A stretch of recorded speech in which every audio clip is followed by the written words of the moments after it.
A coma is said to be one of the worst things that can happen to a person. It's a state of unconsciousness where a person is unresponsive and cannot be woken, but can hear voices and sounds around them. A coma can last from days to weeks, months, and sometimes multiple years. So join us as today we look at 15 of the most shocking coma stories that are definitely going to leave you speechless. Number 15. The survival story of Victoria Arlen. Victoria Arlen was born with her brothers as triplets and was a very happy and hopeful child who enjoyed dancing and was very gifted at sports. Victoria was living a normal life like the kids of her age when something happened and her life took a dramatic turn. When she was 11 years old, she began feeling flu-like symptoms and started passing out multiple times. Her health would get worse, and at one point, unfortunately, even her family was not able to help her. Extreme inflammation in her brain and spinal cord was ruining her life, and as a result of her condition, she became paralyzed from the waist down. Over time, she completely lost the ability to speak, and no one understood what was happening to her. While everyone was trying to figure out what was, Victoria then slipped in a coma. For 2 years, doctors worked continuously to try and figure out what had caused her coma, and finally they would discover that she had an autoimmune condition called transverse myelitis, a disease that attacks the spinal cord and can cause paralysis to different extent. The doctor informed Victoria's family that if there was no improvement within 3 to 6 months of the onset of the disease, the chances of her recovery would be very unlikely. According to Victoria, she actually became aware before she had fully woken up from her coma. She regained consciousness but could not move or communicate with anyone. She could hear everyone and everything that people were saying around her, but had no way of telling them that she was at least partially awake. The 13-year-old tried to talk to them and couldn't understand why they couldn't hear her, and it wouldn't be until later that she realized that the words that she thought she was saying out loud, she was only saying in her head. Victoria soon realized, though, that she could see. She could only look in the direction that her head was pointed. She was completely unable to move her body, which included her neck. Victoria heard conversations between 2 doctors judging her parents for thinking that she would never recover, and despite the doctor's pessimistic view, Victoria's parents and brothers remained faithful, and they hoped that their little girl would one day wake up. Victoria lived trapped inside of her body like that for an entire year, and then finally in the winter of 2009, she made eye contact with her mother. Her mother asked her to blink twice if she was really there, and thankfully she was able to do so. Her mother calls this their Christmas miracle, and it was the sign that they needed to prove to the doctors that their daughter was not lost forever. That moment, that eye contact, changed everything. Her recovery began happening much more quickly, and eventually she was able to go home. Bit by bit, she began gaining control over her body once again, and began physical therapy and speech therapy, and Victoria also had to learn how to do even the most basic of things like holding up her head. And in the next year, even though she was in a wheelchair and still unable to eat food on her own, she was able to return to school. 6 years after initially becoming sick, when Victoria was 17, she won 3 silver medals and a gold medal at the London 2012 Paralympic Games and set a world record in the 100-meter freestyle event. With faith and constant hard work, Victoria turned her life around and became an inspiration for the world. Number 14. Abba's Mamma Mia. In April of 2009, 3-year-old Layla Towsey developed a rash on her leg and began being sick. And when her mother picked her up, she did not recognize her and had a really high temperature. She was then taken to Queen's Hospital Romford, where doctors initially thought that it was probably just a heat rash, but Layla had become delirious, so her mother insisted on more checks. Within hours, Layla had a heart attack and was transferred to St. Mary's Hospital in Paddington, West London, and then placed on life support.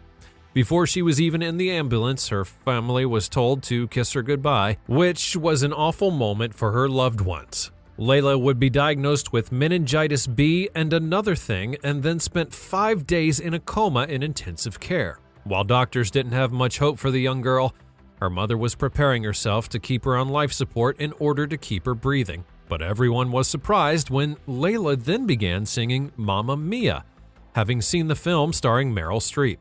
Within a few days, Layla would be taken off of life support and was breathing on her own. And while how the little girl came out of the coma may be shocking, she did make a great recovery, and for her mother it was nothing less than a miracle. Layla made a full recovery and was only left with scarring on her legs from the blood poisoning. She'll always be remembered as a meningitis girl in a coma who woke up singing ABBA's Mamma Mia. Number 13. Aussie Ben McMahon. Ben McMahon was involved in a serious car accident in 2013, which would leave him in a coma for more than a week. When he awoke, to the astonishment of his family, the Melbourne man started to speak Mandarin and was unable to speak his own native tongue of English. Ben was not a total stranger to Mandarin and had previously studied it in high school and been to one trip to China, but was never fluent in the language beforehand. The first person that Ben saw was a nurse of Asian appearance, so he said to her in Mandarin, "Hi, it really hurts here. What happened to me?" At the time, his thoughts and dreams were also in Mandarin.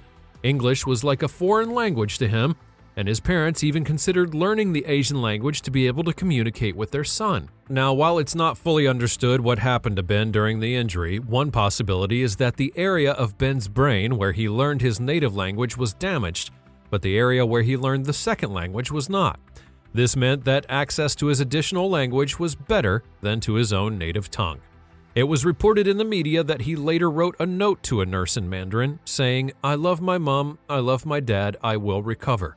It's understood that Ben took 2 or 3 more days to recall how to speak English. He has since gone on to study in Shanghai and now stars as a Chinese game show host called You Are the One. He found love with Feng Guo, a Chinese-Australian lawyer who also speaks Mandarin, and although Ben insists that he was never fluent in the language that he had learned at school, the doctors believe all the words he used when he woke from the coma were ones to which he would have been previously exposed. Mandarin Chinese is one of the absolute most difficult languages to learn, but somehow Ben magically picked it up during a 2-year nap, which is very fascinating. Number 12. The Real-Life Sleeping Beauty. The story of Sarah Scantlin is a fascinating one to many, as she was able to awake from a coma after 20 years. What is most amazing, though, is the dedication and patience of her family and best friend. In 1984, Sarah was hit by a drunk driver who then fled the scene, and she would be walking to her car with her friend Lori Shockley. Lori was unharmed, but Sarah would sustain a traumatic brain injury and spinal cord damage, and for 20 years she lived in a minimally responsive state of consciousness. Sarah's family and Lori would visit her for the 20 years, and they remained loyal and always felt devastated by her condition. However, it would be 2004 when Sarah surprised her family and best friend when she began speaking. No one was prepared for it, especially since they had visited her for 20 years with no response, and Sarah had minimal activity during that time. She stared blankly and could not communicate, and made some improvements when she cried out at one time, and she could follow someone with her eyes. But that was the extent of it. She was well cared for at Golden Plains Healthcare Center, which is now Diversicare of Hutchinson. When Sarah was able to communicate and see those who were around her, she then commented about how old everyone looked. After all, she had gone into a coma when she was a freshman in college. Her best friend Lori put makeup on her and they talked. Sarah would be disabled, but she was able to go outside in a wheelchair and see her surroundings. Her long-term memory was preserved, and she was able to recall the events in her life, remembering her school and her teachers. The staff at the healthcare center would assist Sarah with speech therapy, forming words and adding emotions, physical therapy, and occupational therapy, and eventually she was able to feed herself. The family and her friend Lori enjoyed lots of fun times. They drove around and visited old friends and Sarah's previous high school, and mostly laughed and enjoyed every moment that they had. However, on May 20th of 2016, Sarah Scantlin would pass away at the age of 50 years old, but she did live a life that was worth remembering even after 20 years being taken away from her by the coma. Number 11. A Visit to the Other Side. Tracy Morgan's story is also quite extraordinary. After a near-fatal accident in June of 2014, the comedian spent time in a coma and suffered various injuries. Morgan spoke with Oprah about his experience and said that he went to heaven and met with his late father, Jimmy Morgan Sr. The 47-year-old has spent years recovering from traumatic brain injuries as well as broken bones. Tracy said that his father gave him some advice and told him that he was a fighter and had to return to his little girl and wife.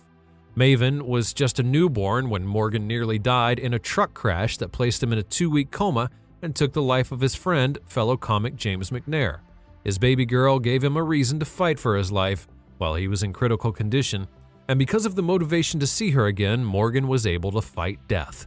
Morgan claimed that he met his late father and had a conversation with God, where God told him that his room wasn't ready yet and that he had something planned for Morgan that he had to do. According to the comedian, since the accident, something has been different about him, and he believes he will never be exactly the same again. The former Saturday Night Live star is doing well and embarked on a comedy tour called Picking Up the Pieces, which wrapped up in 2016. Number 10. Waking up to a changed Poland. In 1988, a Polish rail worker by the name of Jan Rebeski fell into a coma after an accident. His story is remarkable in more ways than one, because initially Jan would be given only 2 to 3 years to live after it was discovered that he had cancer. Despite his diagnosis, though, he lived in his comatose state for 2 decades. When he went to sleep, Poland was a communist nation. Food was rationed, and people waited in line for gas. But he woke up to democracy and a free market economy. His wife, Gertruda, was always convinced that he would recover someday and continued taking him to family events and talking to him normally all the time. She would look after Jan for 19 years and never lost hope for his recovery. While Jan can vaguely recall some of their interactions, most of the things from his coma are a blur. For 19 years, Jan never moved or said anything. He did try to say things, but they couldn't be understood.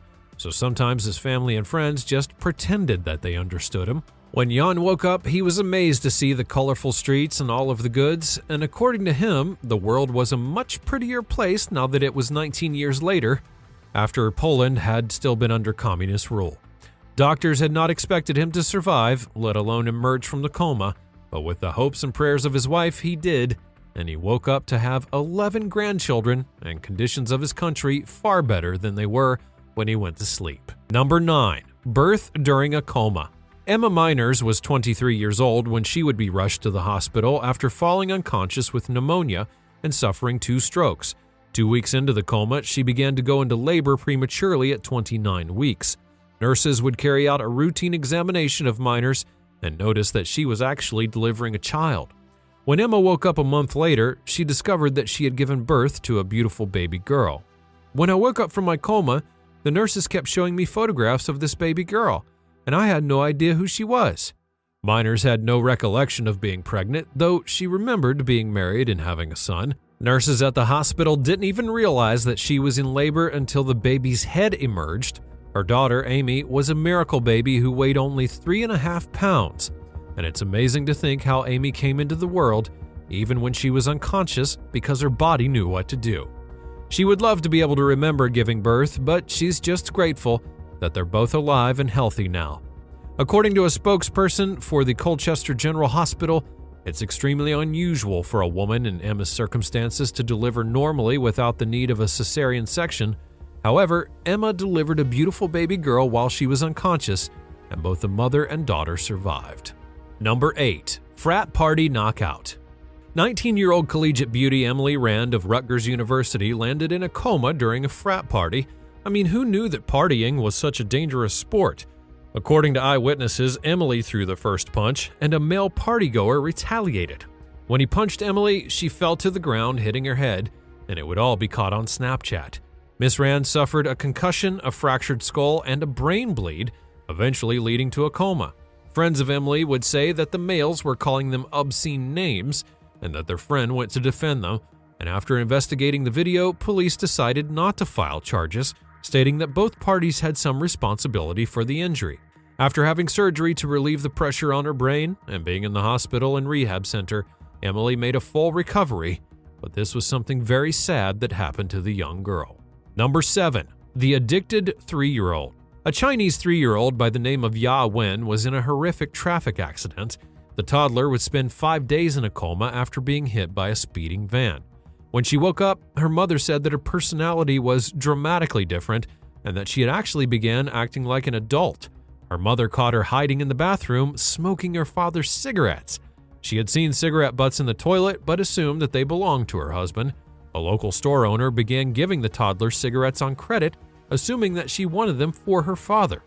Her father gave up smoking to set a good example, but claims that the toddler still cries for them, and if that wasn't enough, the little girl likes to drink beer as well. Her mother says that she can down up to 3 glasses with no problem. This is definitely something very strange to see in a toddler. Number 6. Conversion to Islam. A Catholic priest by the name of Eduardo Vincenzo Maria Gomez from Spain, who woke up from a 17-month-long coma, had converted to Islam after claiming that Allah spoke to him and showed him the beauty of the heavens. The 87-year-old father lived and preached on the island of Java in Indonesia for over 43 years and was fluent in Javanese and various dialects of different ethnic groups that made up the island, and was a well-respected figure amongst religious groups of the area. The priest would be reported to have suffered a cardiac arrest while fixing a roof of his church, along with other volunteers, and fell 2 stories down but managed to survive. He came out of his 17-month coma as a religiously changed man. The priest would state that he knew nothing of Islam and had never even read the Quran, but God spoke to him and asked him to follow him to the heavens, and the holy light shone through his entire body. And then behold, the golden gates of heaven appeared before him, and God told him his name and that it was Allah. The man miraculously suffered no spinal injuries, and after some exercise was able to walk once again. His followers were surprised though, and many followed him in his conversion. They said that they trusted the Father and did not want to be misled on Judgment Day. Eduardo Vincenzo Maria Gomez has already ordered a new mosque to be built on the island and is preaching Islam to the people who live there. Number 5. Matt Davis. Matthew Davis and his wife Danielle had only been married for 7 months when something tragic happened. While riding his motorcycle, Matthew would be hit by a car, sending him straight to the hospital and into a coma. After examining his situation, his doctor told Danielle that about 90% of his patients with the same injury do not survive. He said that if it were him, he would pull the plug. But the loving wife simply refused to take that as a truth. Deciding that taking him home would be the best option and only one, Danielle then took care of her husband without professional aid.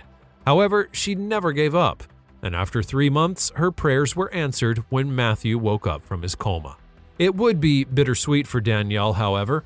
Matthews did survive against all odds, but all memories of his wife and his life before the accident had vanished due to brain damage. That realization would hurt Danielle, but it never broke her spirit.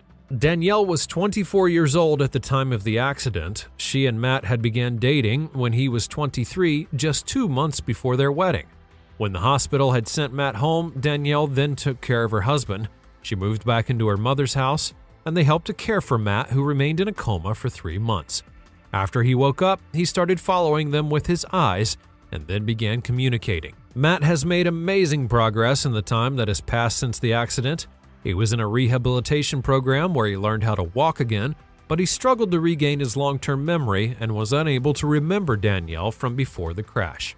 However, the couple has survived hard times together and stayed with each other through thick and through thin. Number 4. Miracle of the Coma Woman. The real-life story of Annie Shapiro, who fell into a coma at the age of 50 in 1963, is more remarkable than the movie that was based on her miraculous reawakening. When she suddenly awoke nearly 30 years later in 1992, she was a 79-year-old grandmother devastated by her appearance and the way that the world had changed. She couldn't believe that her husband Martin was an old man of 81 and that her teenage son and 25-year-old daughter Marilyn were middle-aged. She was awestruck to learn about cordless telephones and spaceship flights. The talented businesswoman, who had run 2 apron shops near Toronto, Canada, before her illness, fell into her coma on November 22nd of 1963. She would be watching news reports on the assassination of U.S. President John F. Kennedy on her black and white television when she suffered a massive stroke. For the next 2 years, Mrs. Shapiro was totally paralyzed, with her eyes staring wide open. Her husband would put drops in her eyes every few hours to keep them from drying out. Mr. Shapiro, who was a steel foundry worker, dressed and fed her like a totally helpless child. After 2 years of physical therapy, he then finally got her to the point where she could sit up and walk, assisted on either side. She could not see, however, she could eat simple food. During her long sleep, Mrs. Shapiro's body began to break down. She had cataract surgery, a hysterectomy, and a hip replacement, But amazingly, on October 14th of 1992, she would suddenly snap out of her coma, and her husband was very surprised. When she first looked in the mirror, she wanted to die, and then she cried over all those lost years. The most touching part of the miracle was the renewed romance between Shapiro and her husband, who had cared for her all those years, refusing to have her placed in a nursing home. Although Mrs. Shapiro had lost some precious years of her life in the end, she was able to spend time with her loved ones after she had woken up. Number 3. Ram Hubin. For 23 years, Ram Hubin was imprisoned in his own body. He saw his doctors and nurses as they visited him during their daily rounds. He listened to the conversations of his care, and he heard his mother deliver the news to him that his father had died. But he could do nothing.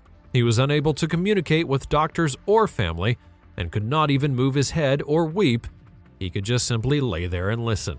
Doctors presumed that he was in a vegetative state after a near-fatal crash in 1983, and they believed that he could feel nothing and hear nothing for all of 23 years.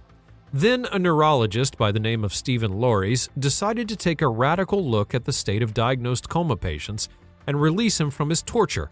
Using a state-of-the-art scanning system, Lories would find, to his amazement, that the brain was functioning almost normally.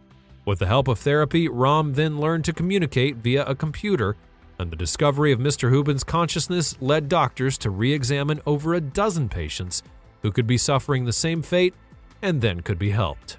Number 2. Back from 27 years of coma. A woman from the United Arab Emirates who was seriously injured in a traffic accident in 1991 would make a seemingly miraculous recovery after emerging from a 27-year-long coma. The woman, who was aged 32 at the time of the accident, suffered a severe brain injury after the car that she was traveling in collided with a bus on the way to pick up her son from school.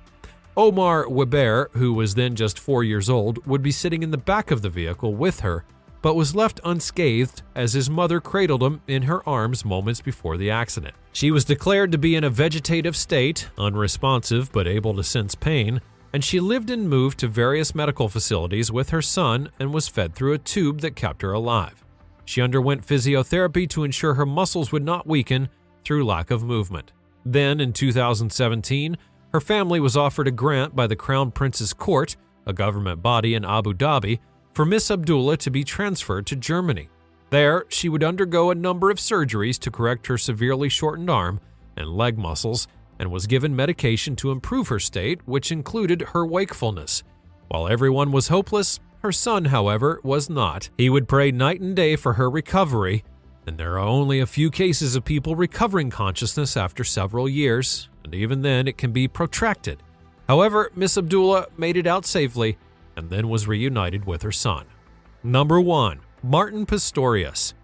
It would be the late 80s when a young Martin Pistorius, who was growing up in South Africa, was mostly thinking about electronics, resistors, transistors, and more. But at the age of 12, his life would take an unexpected turn when he came down with a strange illness. The doctors were not sure what it was, but their best guess was cryptococcal meningitis. He got progressively worse and eventually would lose his ability to move by himself, his ability to make eye contact, and then finally his ability to speak. His parents would be told that he was as good as not there, simply a vegetable. The hospital told them to take him home and keep him comfortable until he died. However, he did not die. He just kept going and going and going, according to his mother. His father would get up at 5 o'clock every morning, get him dressed, load him into the car, and then take him to the special care center where he'd leave him. 8 hours later, he would pick him up, bathe him, feed him, and put him back into bed. Set his alarm for 2 hours, that way he could wake up to turn him so that he didn't get bed sores, and that was their lives for 12 straight years. He did begin to wake up when he was about 14 or 15 years old, though he was aware of everything just like any normal person. He just couldn't move his body. He was a vegetable for everyone, but then one day decided that he had had enough. He wanted to gain some small measure of control over his day, so he figured out how to tell time by how the sun moved across the room. And that was simply the beginning. Eventually, Martin found a way to reframe even the ugliest thoughts that haunted him. And slowly, as his mind felt better, something else occurred. His body then began to get better as well. It involved inexplicable neurological developments and a painstaking battle to prove that he existed. And after years of struggle, he was able to slide out of the coma and make everyone know that he existed.